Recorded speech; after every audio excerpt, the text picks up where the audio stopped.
happen. Okay, let's play some that we goddamn no longer need the chess. temple to worship Yahweh. And what did he predict would happen for that to be Slut, possible? That he would die? China? That was Jules Scott's arms. No, I think we better keep looking for Yahweh's chosen one to rebuild his temple. But this chosen one is already dead, which means we don't need no temple. Street Yahweh whore. has always needed, but this chosen one is already dead.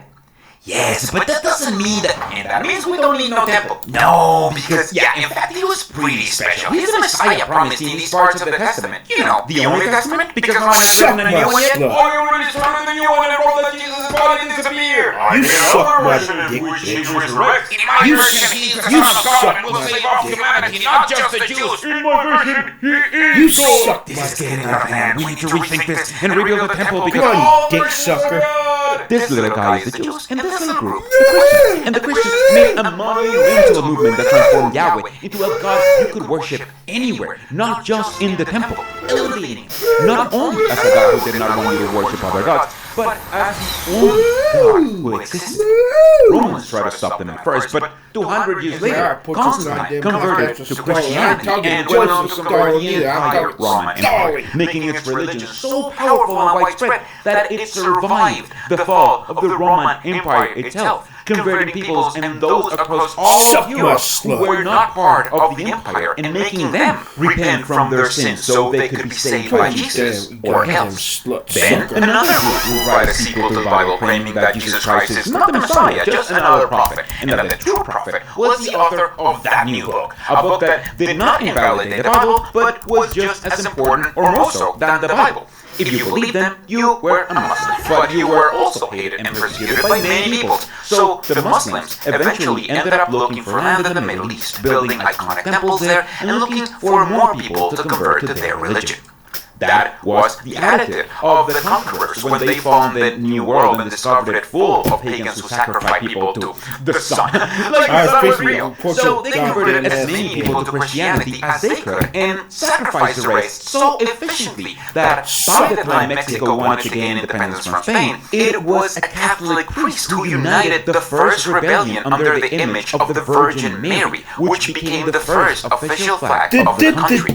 Then another group will write a sequel to the Bible claiming that Jesus Christ is not the Messiah, just another prophet, and that the true prophet was the author of that new book, one that did not invalidate the Bible, but it was just as important or even more so than the Bible. If you believed them, you were a Mormon, but you were also hated and persecuted by many. So the Mormons ended up looking for land in the middle of Utah, United States, building Don't even think about it, you and seeing goddamn more son, people goddamn there to bitch. convert to their religion. This is the true history of God.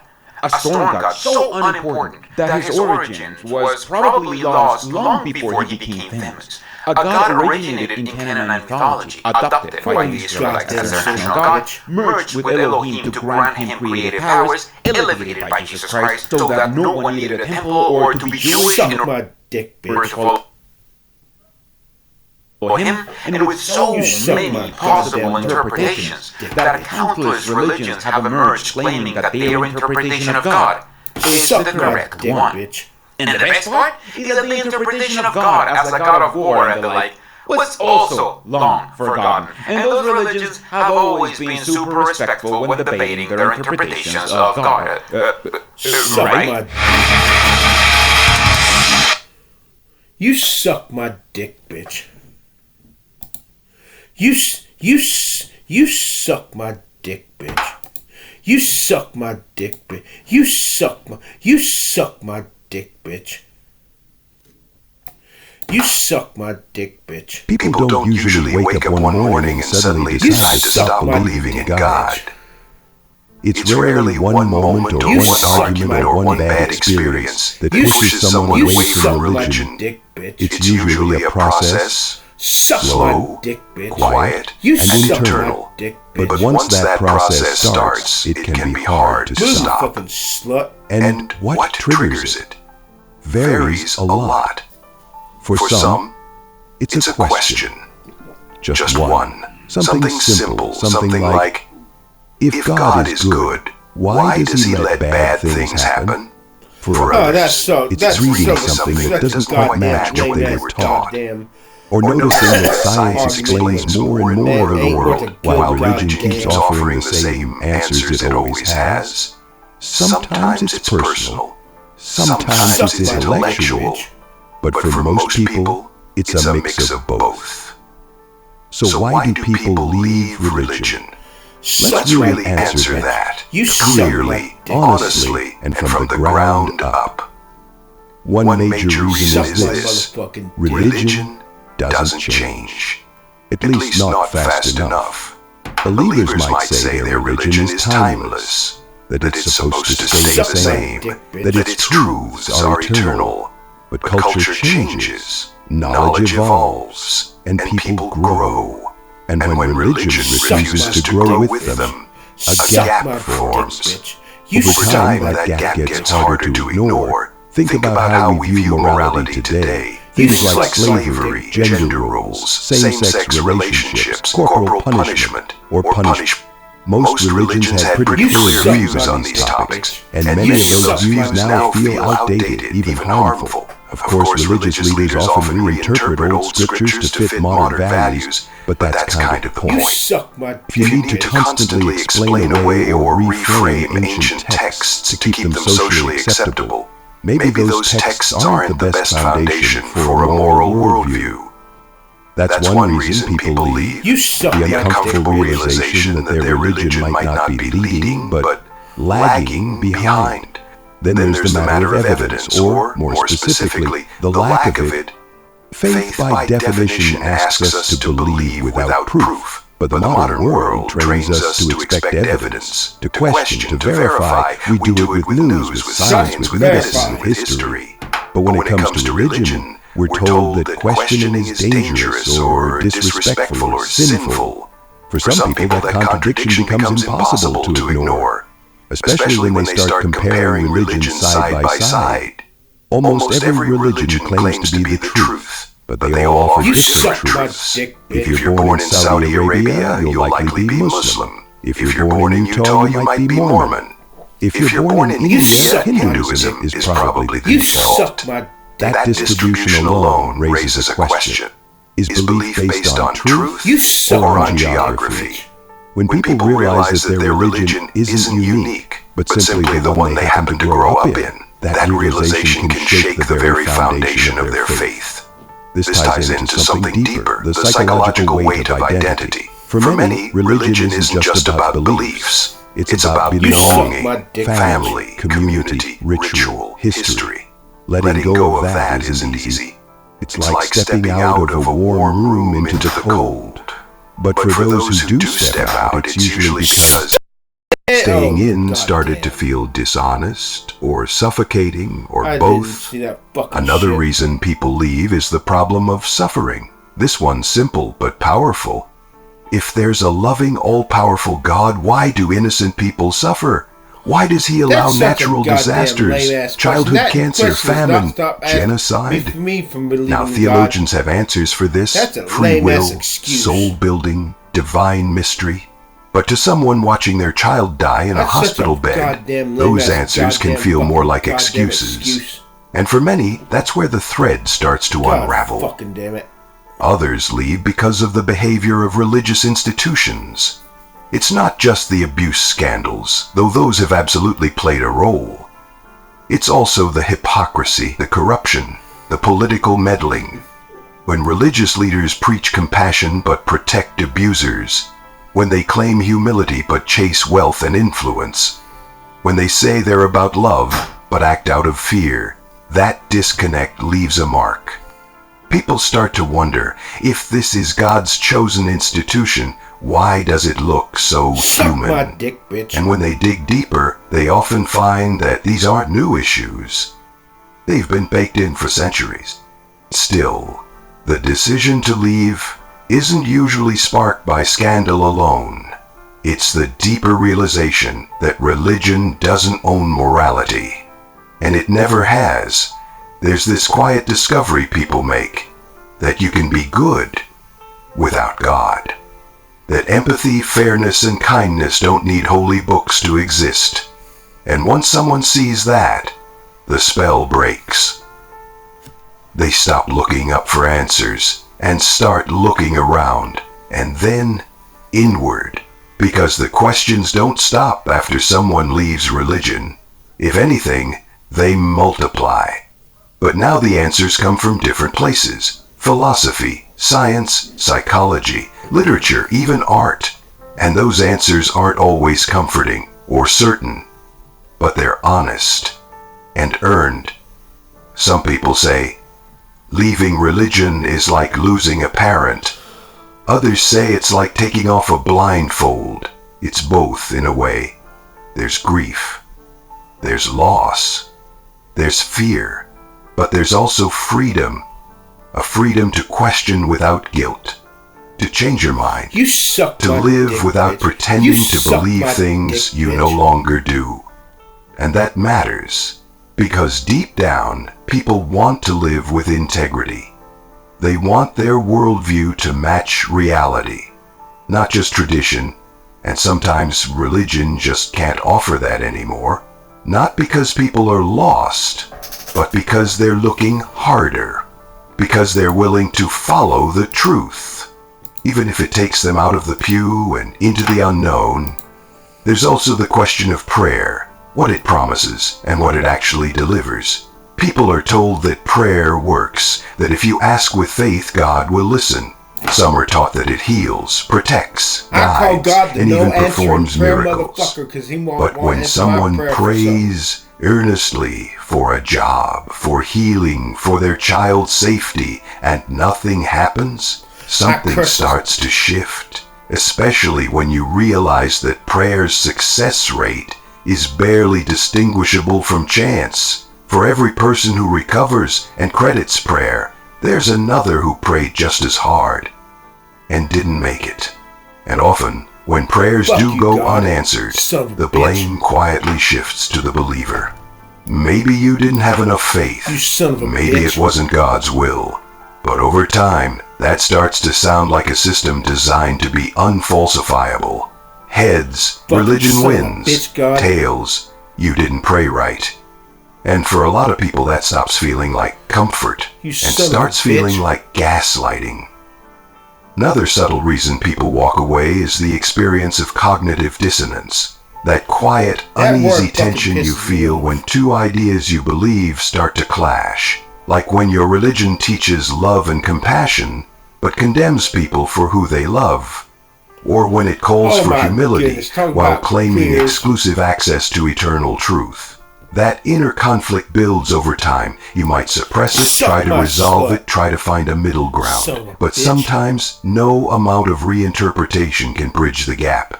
And at some point the discomfort outweighs the cost of walking away. It doesn't happen all at once. It's more like erosion than explosion. One contradiction at a time, until the whole structure starts to feel hollow. For others, it's education that quietly opens the door. Not just formal schooling, I can but get rid of that exposure to fucking new night. ideas, different cultures, unfamiliar histories. Learning about evolution, for example, often challenges the idea of a divine creation in 6 days. Learning about ancient mythology shows that humans have been inventing gods for thousands of years, often for the same reasons: to explain the unknown, to justify authority, to ease fear. And when you see those patterns, you start to question whether your religion is fundamentally different or just more familiar. The more people learn about science, anthropology, psychology, the more they realize that natural explanations work just fine. You don't need supernatural ones to make sense of the world, and once you see that, it's hard to unsee. It's also worth saying that some people leave because they were never truly convinced to begin with.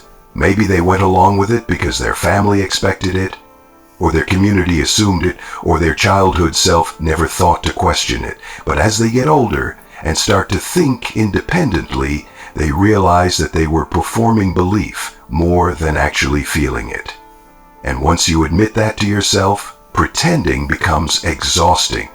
You start noticing how much energy it takes to sustain belief that doesn't come naturally.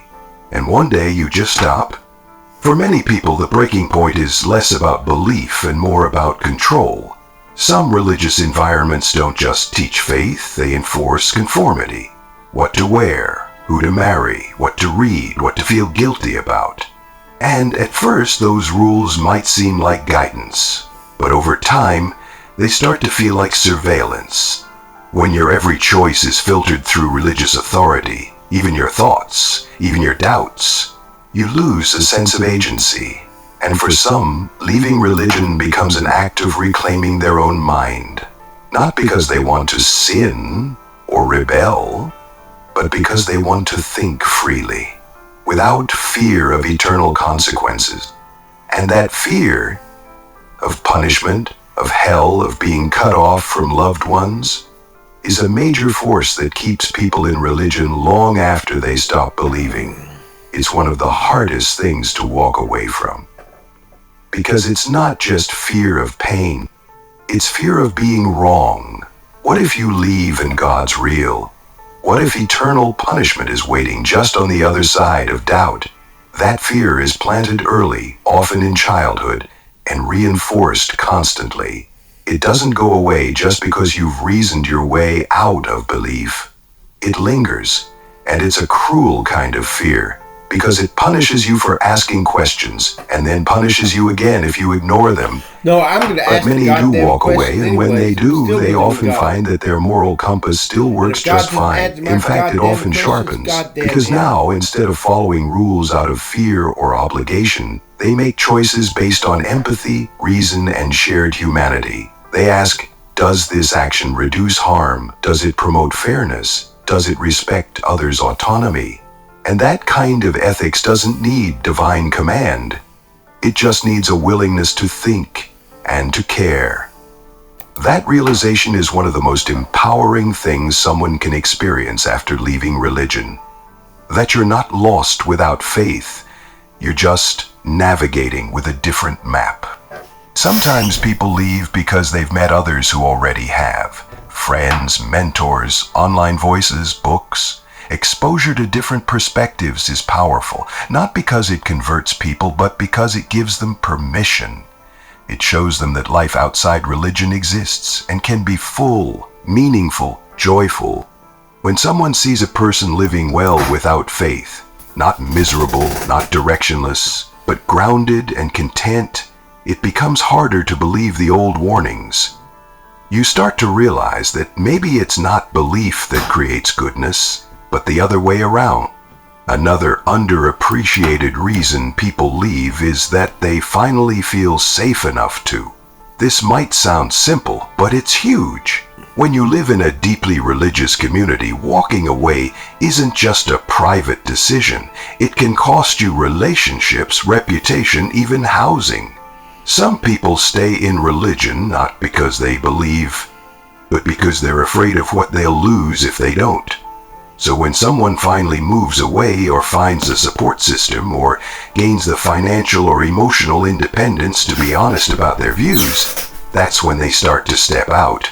Not because they suddenly changed their mind, but because they finally could. And when they do, they often look back and wonder why it took so long, not in regret, just in clarity.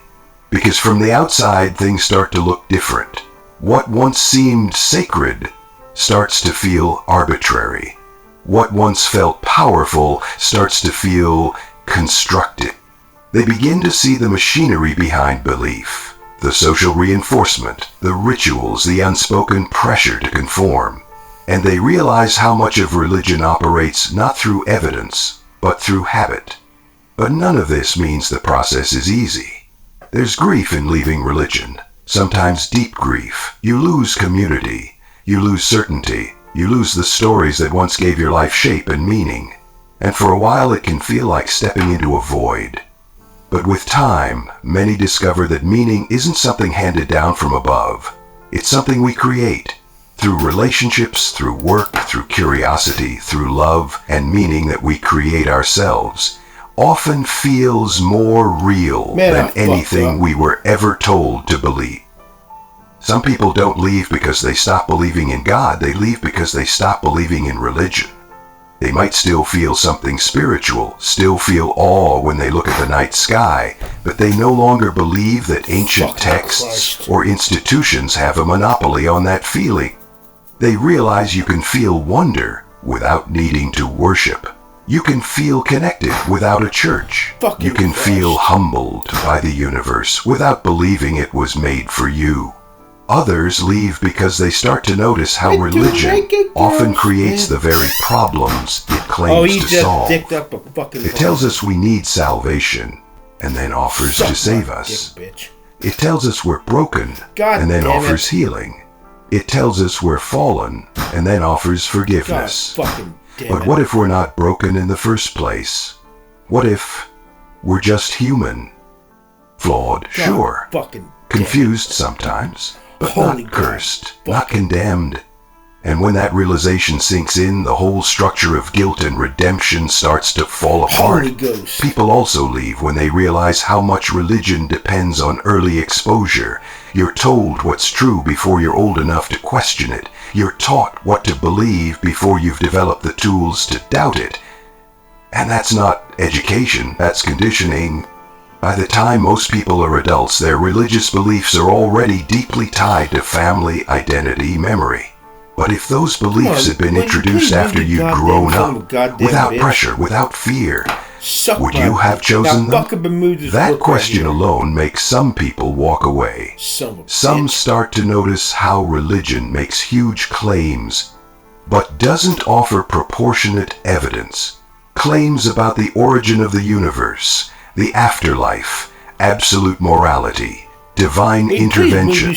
But the more you look at those claims critically, the more they rest on faith, tradition, or authority, not verifiable facts. And when every other part of life demands evidence, medicine, law, engineering, even journalism, religion starts to stand out.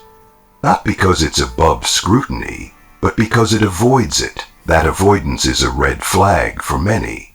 Others leave because they're exhausted by the contradictions. A loving God who sends people to eternal torture. A perfect text with verses that are violent, sexist, or just wrong. An all-knowing deity who still seems surprised, offended, or angry.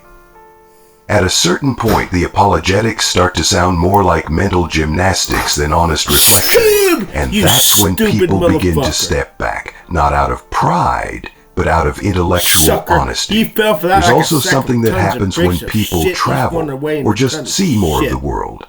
They notice that people in different religions believe just as strongly, worship just as sincerely, and often live just as moral. And yet, each group is convinced they're the ones who got it right.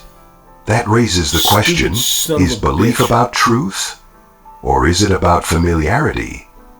Once someone sees that people can be deeply devout and still completely disagree, it becomes harder to believe that any one religion holds exclusive truth. That kind of exposure plants a seed. Another reason people walk away is because they're tired of living with unresolved tension. They feel the pressure to believe things that don't make sense. They try to reconcile outdated doctrines with modern values. They nod along in church, even when they quietly disagree. And eventually, they just want to live in alignment. To stop pretending, to stop performing, to say out loud what they already know to be true inside. There's freedom in that honesty. Some leave after becoming parents. They start thinking about what they want to pass on to their kids. And suddenly they're confronted with questions like, do I really want to teach them this? Do I want them to fear hell? To think their body is sinful?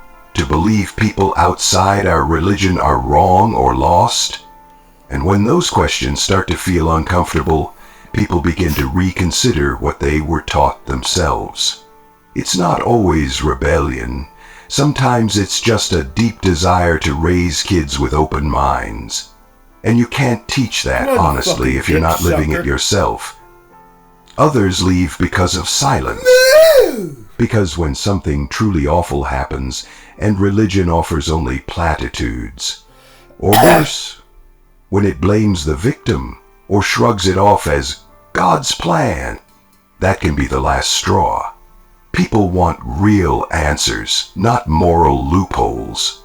They want truth that stands up in the face of suffering, not just slogans. And if religion can't provide that, people look elsewhere. They also leave because they've seen what happens when religion gets power. When it starts shaping laws, limiting rights, rewriting education, and they realize that even if faith is personal, religion often isn't. It wants influence. It wants control. And when that happens, it stops being a private matter of belief and starts becoming a public issue of freedom. People walk away from that too. Even the act of questioning is enough to start the process. A single honest question, asked without fear, can open a door that never fully closes. Because once you allow yourself to ask, what if this isn't true? You can't unask it. And that's how it begins for many. Not with a loud rejection, but with a quiet, private moment of doubt. You just fucked up. The rest unfolds from there. Some people leave quietly and never talk about it. Others leave loudly because staying silent felt like betrayal. But whether it happens in private or in public, the reasons are often the same. A need for coherence, for honesty, for intellectual freedom.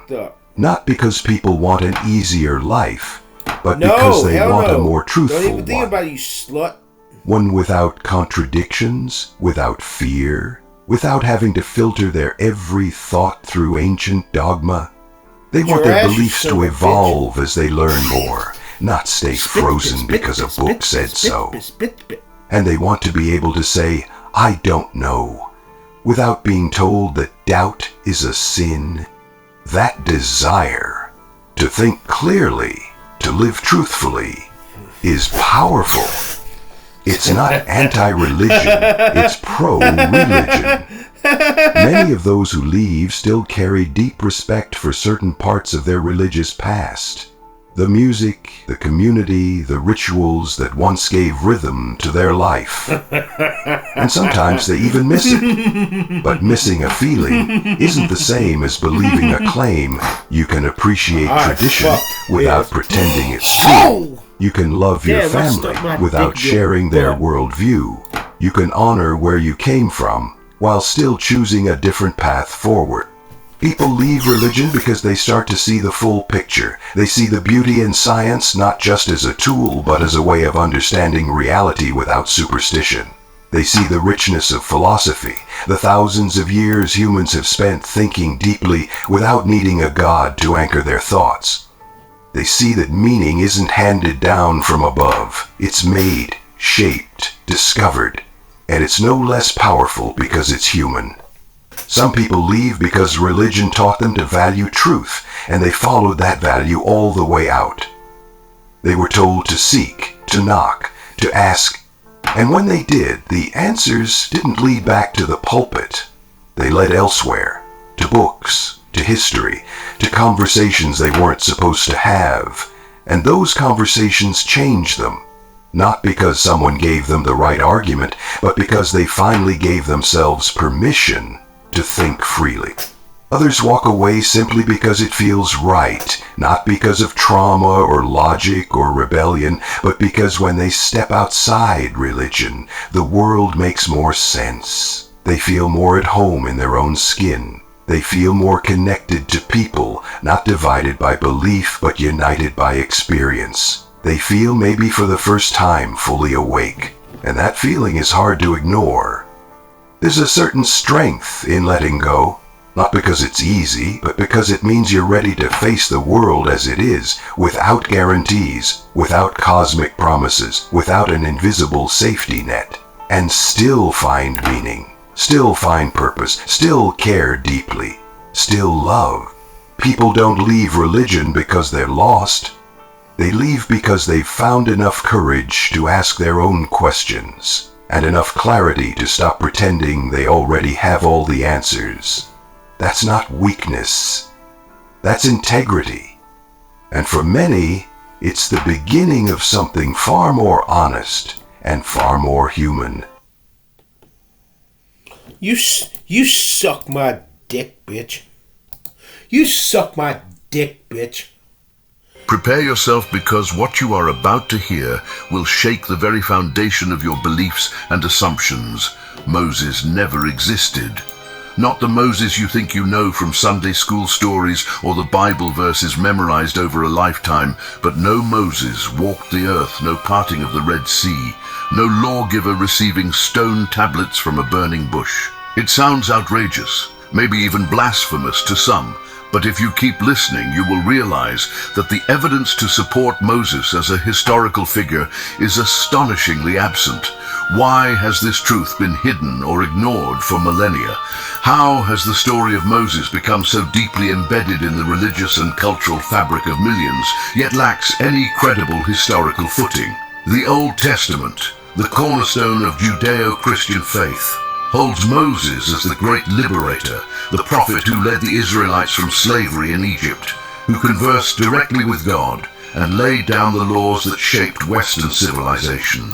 But what if this figure was a myth, a legend created by a people desperate to build an identity, a national story that would unify them and legitimize their claims? History and archaeology paint a very different picture from the one told in Scripture. No Egyptian records mention a mass exodus of Hebrew slaves or a man named Moses. The mighty empire that meticulously recorded its triumphs and events simply makes no note of this event, which would have been impossible to ignore if it truly happened.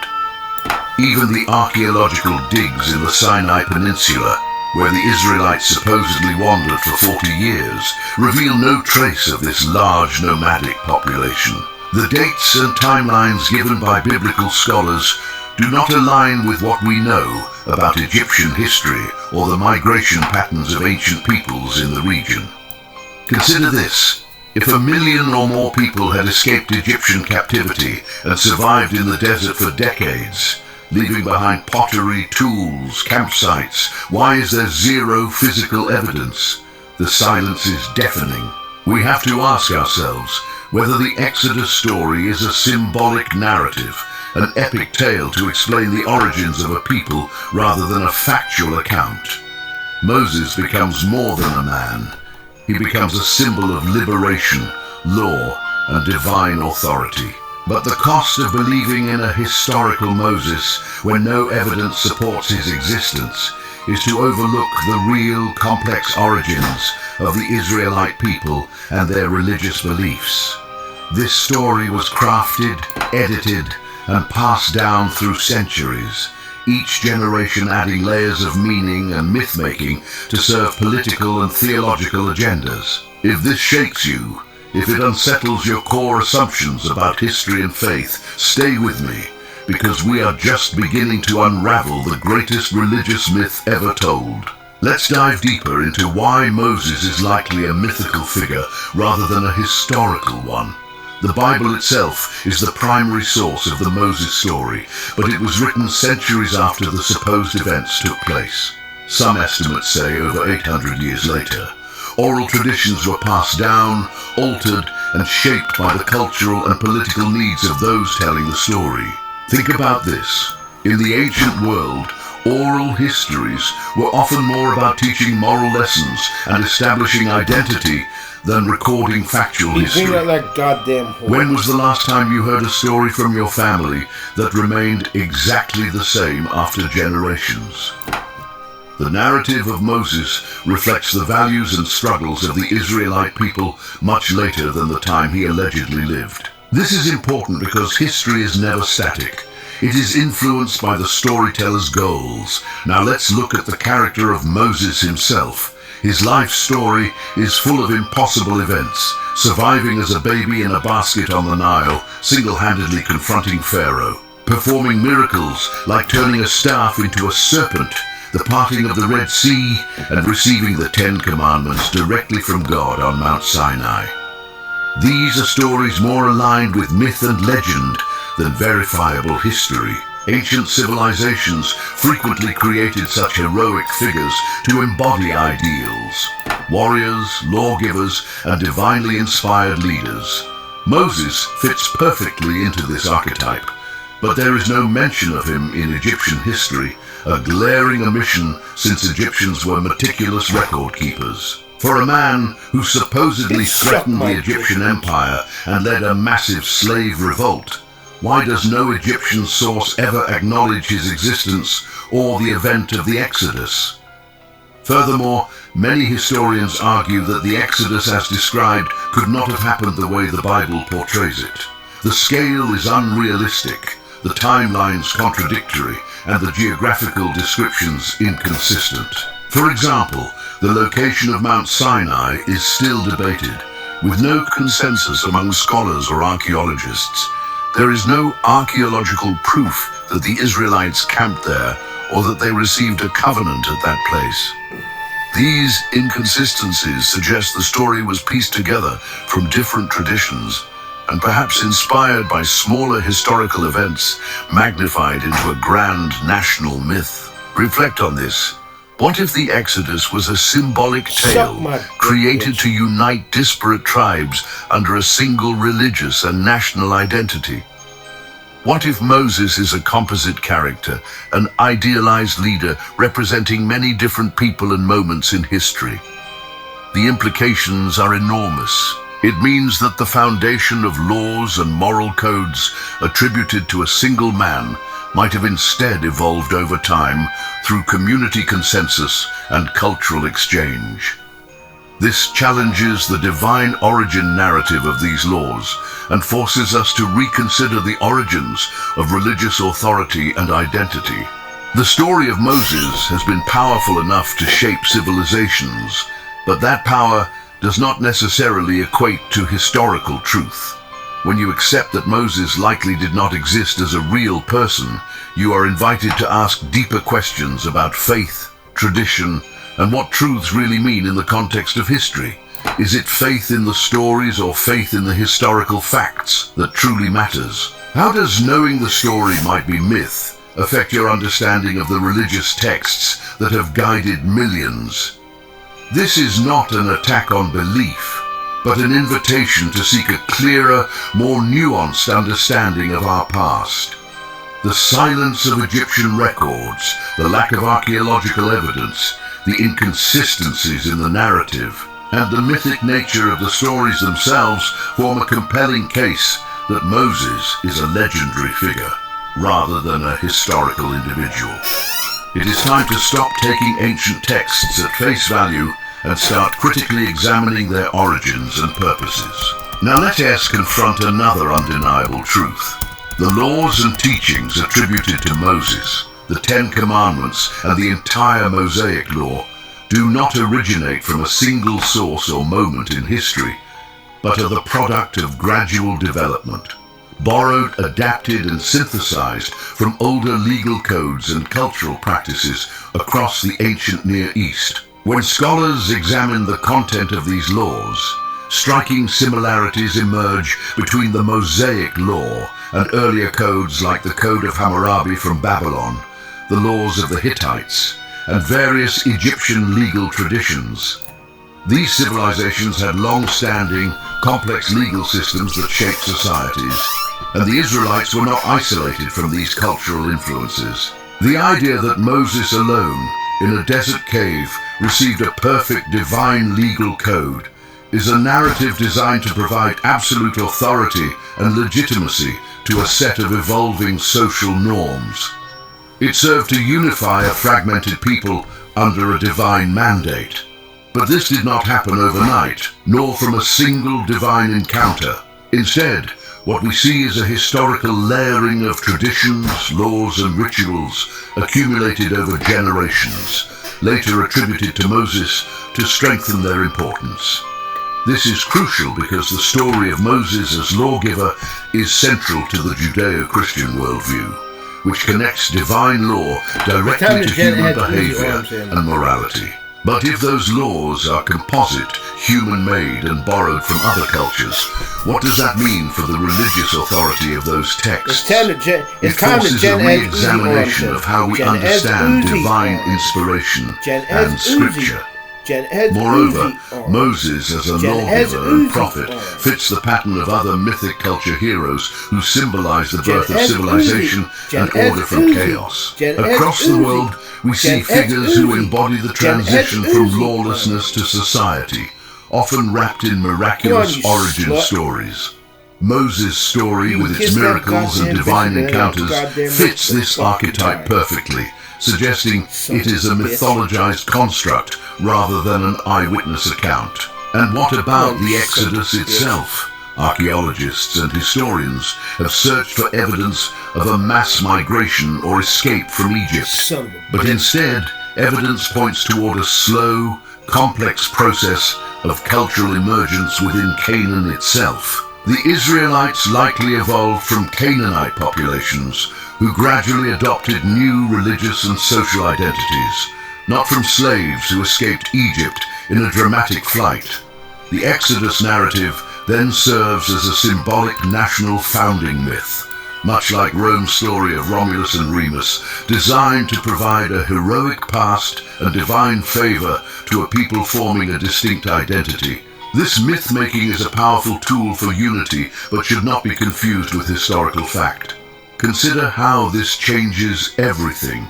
If Moses never existed, if the laws were crafted over centuries, and the Exodus was a legend rather than an event, then the foundation stories of Judaism, and by extension Christianity, are built not on literal history, but on deeply meaningful symbolic narratives created by human hands for human purposes.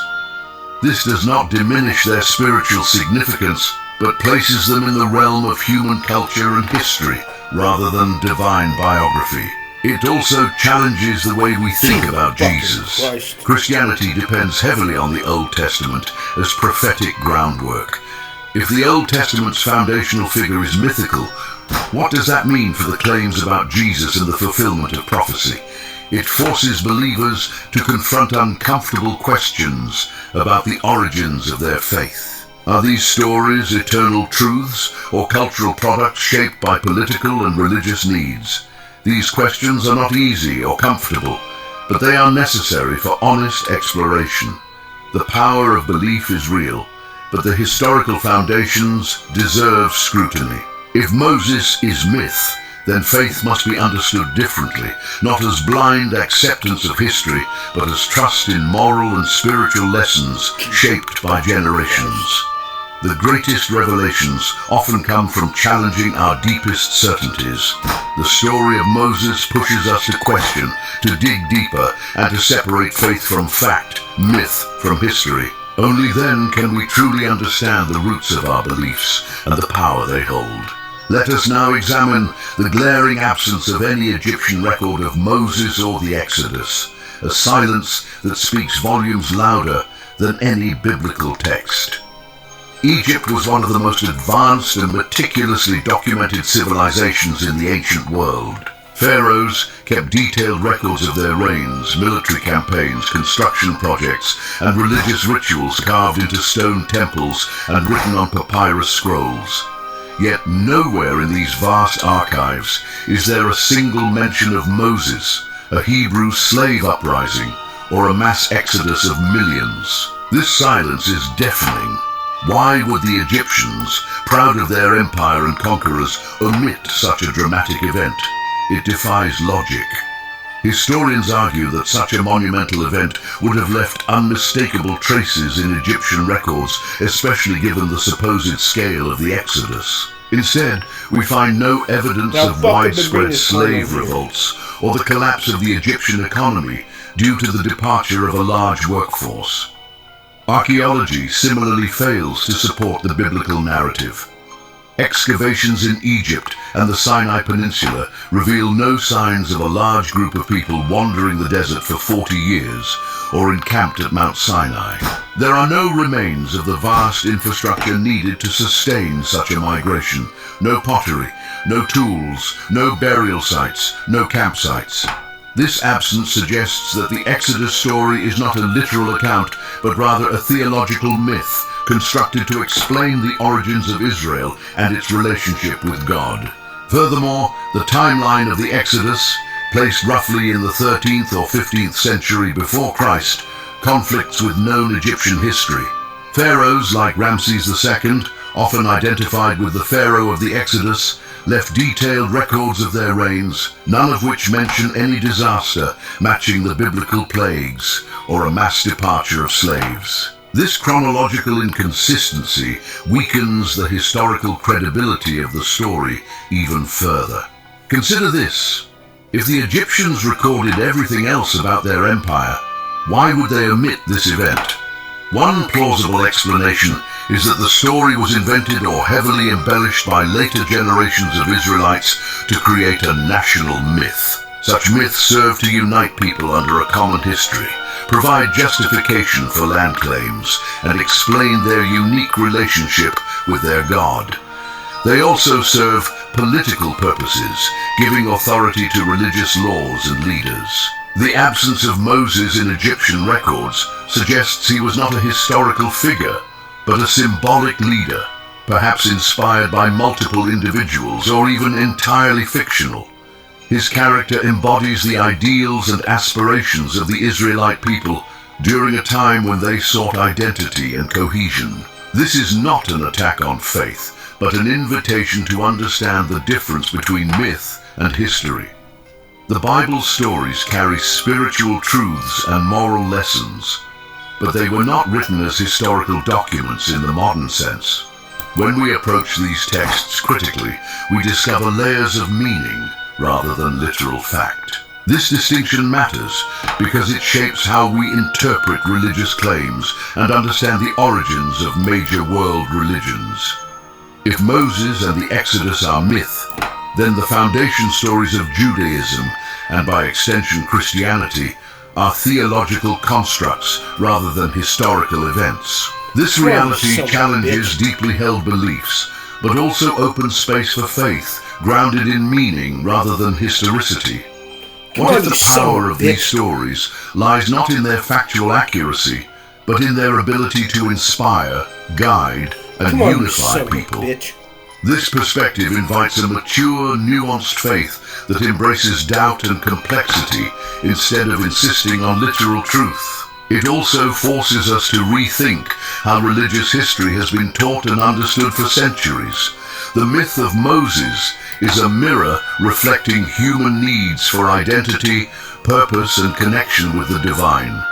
To uncover this truth is to gain freedom from rigid dogma and to appreciate the richness of spiritual heritage. Now consider the character of Moses himself, an enigmatic figure whose biography is filled with contradictions, impossible feats, and supernatural interventions that defy logic and historical probability. The story presents Moses as a Hebrew baby, miraculously saved from death, raised in the Egyptian palace, then fleeing into exile before returning to lead a slave nation out of bondage with divine miracles.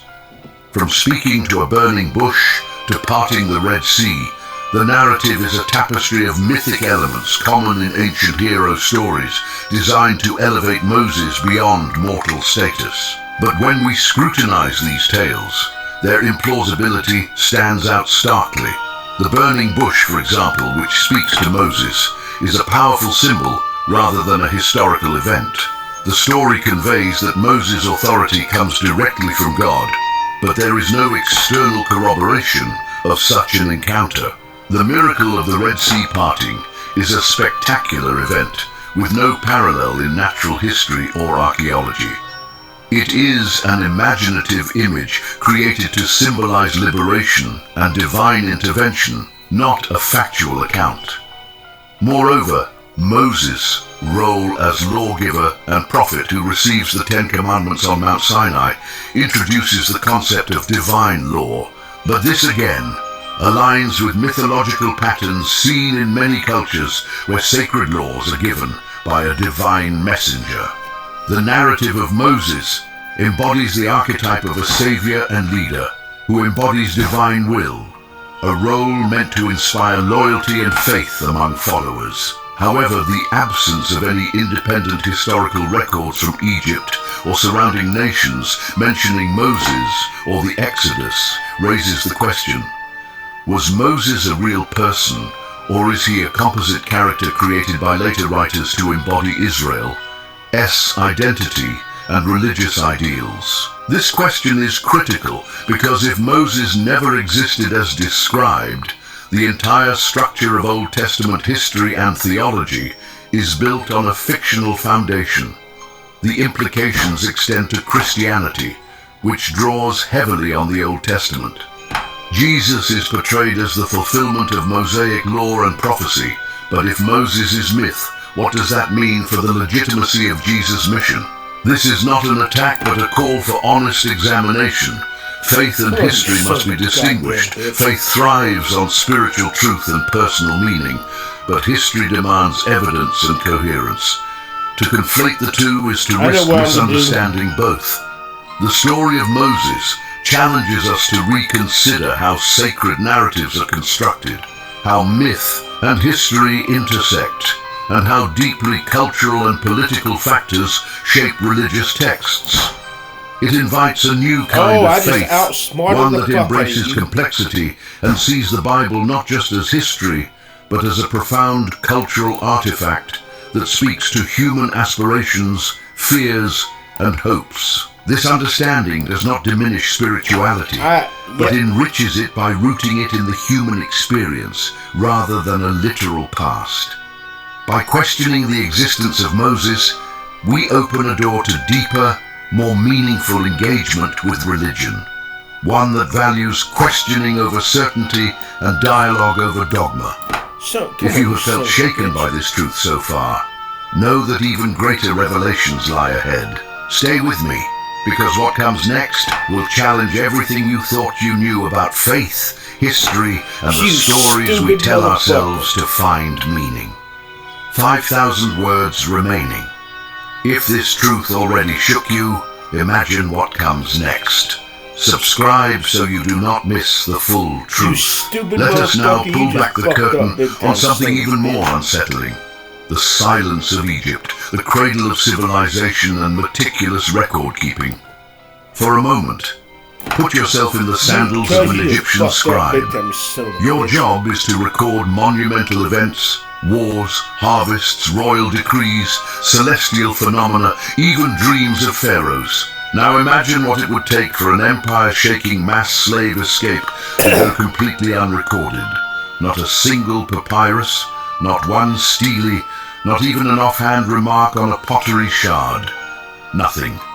How can it be that the most powerful empire of the ancient world, obsessed with documenting every detail of its glory and legacy, somehow overlooked one of the greatest humiliations in its history? The sudden liberation of hundreds of thousands of slaves, their journey through your borders, the death of your army in a miraculous sea split, and the destruction of your firstborns in a supernatural plague. Either this event never happened, or the Egyptian scribes collectively chose silence, which is historically and culturally improbable. Egyptian inscriptions proudly list their victories and suppress their defeats, but they do not erase large-scale events. They reframe them.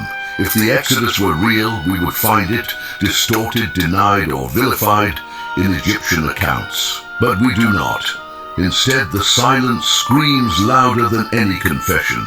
Even secular Egyptian histories, like those of the 18th and 19th dynasties, time frames some scholars associate with the Exodus story, make no mention of a Hebrew slave population, let alone a dramatic escape. And let us not forget, the pyramids were built over 1,000 years before the supposed life of Moses. So the popular image of Hebrew slaves building pyramids under Pharaoh's whip is not just inaccurate, it is completely false. But myths are sticky. They hold power not because they are true, but because they feel true. They comfort. They give meaning. They make chaos seem ordered. That is why the Moses myth persists, not because the evidence supports it, but because the human soul yearns for deliverance, for leadership, for sacred law. I just got myself a whore. Moses answers those needs. He gives a face to freedom, a voice to law, a hand to divine judgment. He is a necessary fiction. Even the concept of the 10 plagues, if scrutinized carefully, reveals layers of symbolic storytelling rather than natural events. Blood in the river, frogs raining down, darkness that covers all Egypt except Goshen. These are not events that align with geological or climatological phenomena.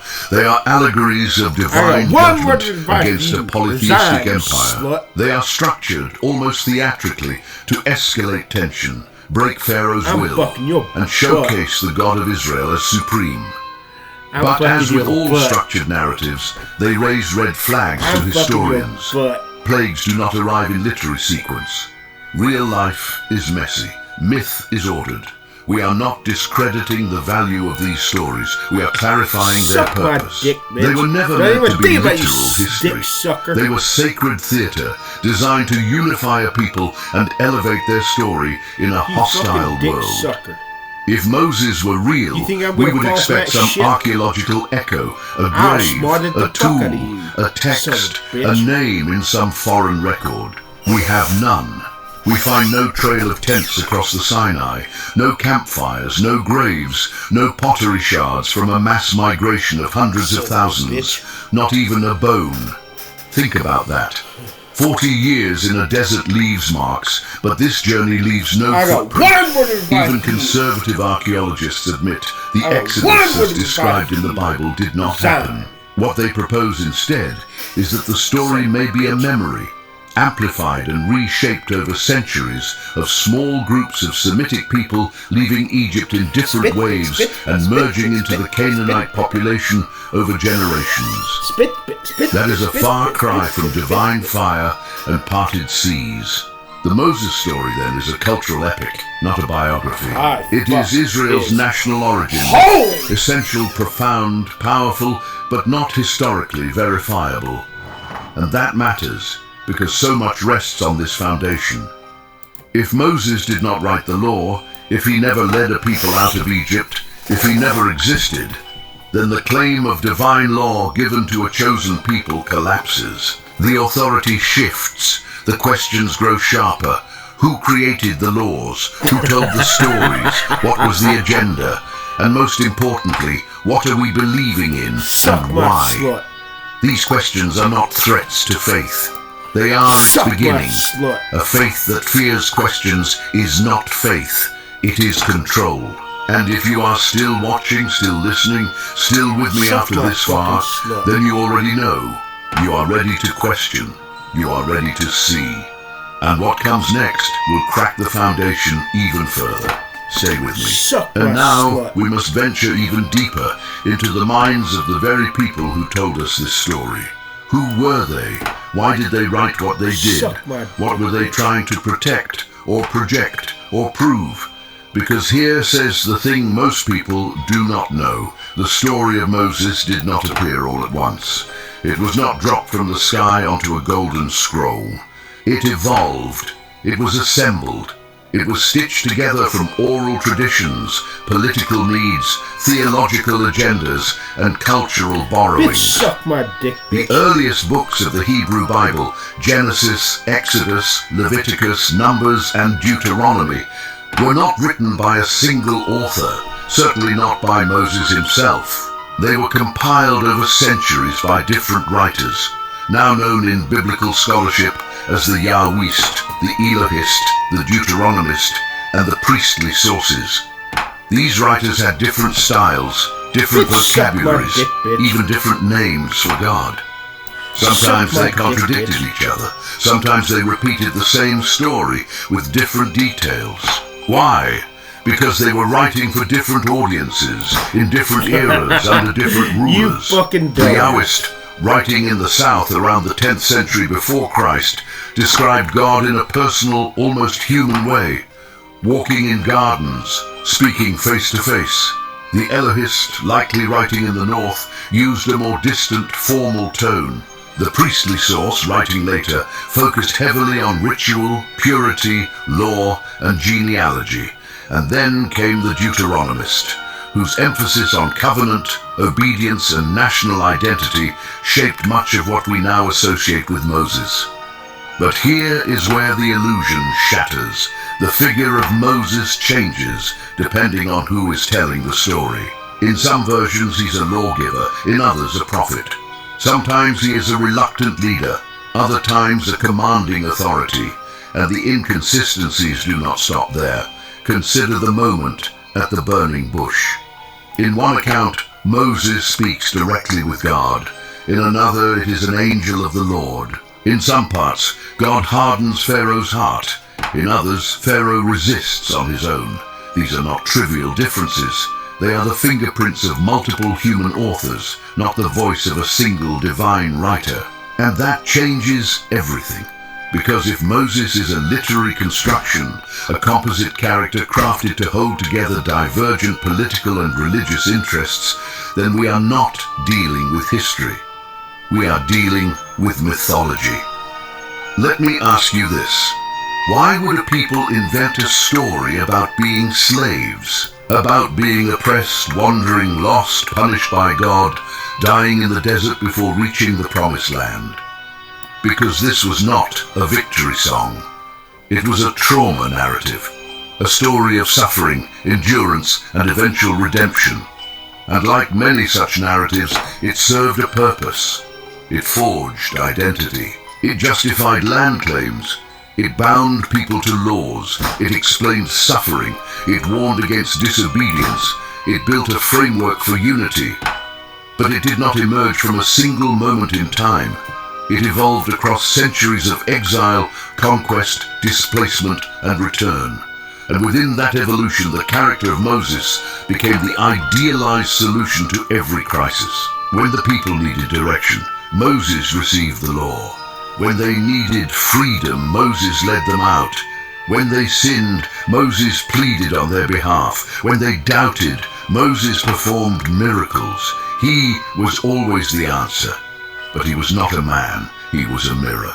He reflected the needs, the fears, and the hopes of the storytellers. And this is where it gets even more profound. Because if Moses was never real, then what does it mean that Jesus refers to him? That Paul quotes him? That countless Christian doctrines rely on the law attributed to him? What happens when the foundation of divine law crumbles? What happens when the stone tablets are revealed to be empty? We must ask, was Jesus correcting Moses, fulfilling him, or responding to a cultural construct?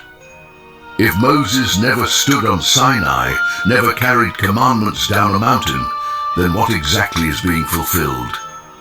These are not questions meant to destroy faith. They are questions meant to purify it. Because real faith is not afraid of truth. Real faith looks into the darkness and says, "Show me, reveal to me what is real, not what is comforting." And the truth is, the Bible does not pretend to be one smooth book.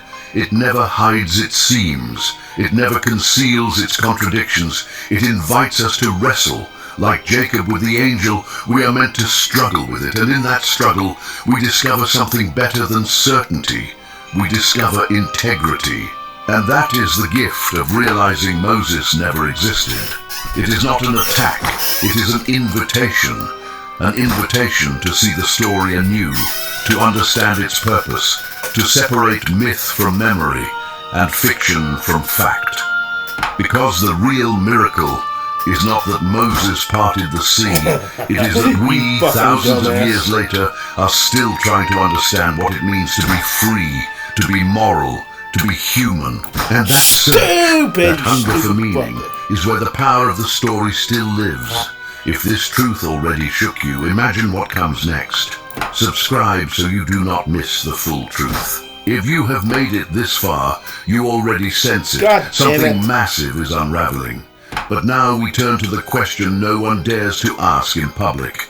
If Moses never existed, what does that mean for the 10 Commandments?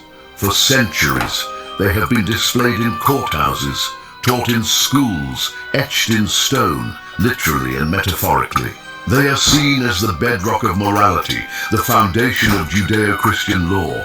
But what if the very God moment damn it. they were supposedly handed down, God descending on Mount Sinai, fire and thunder, the trembling Israelites below, never happened? Stupid motherfucker. What if that moment was pure invention, not a distortion of a real event, but a complete fabrication? That changes everything. And here is how we know. The earliest biblical texts, as scholars have discovered,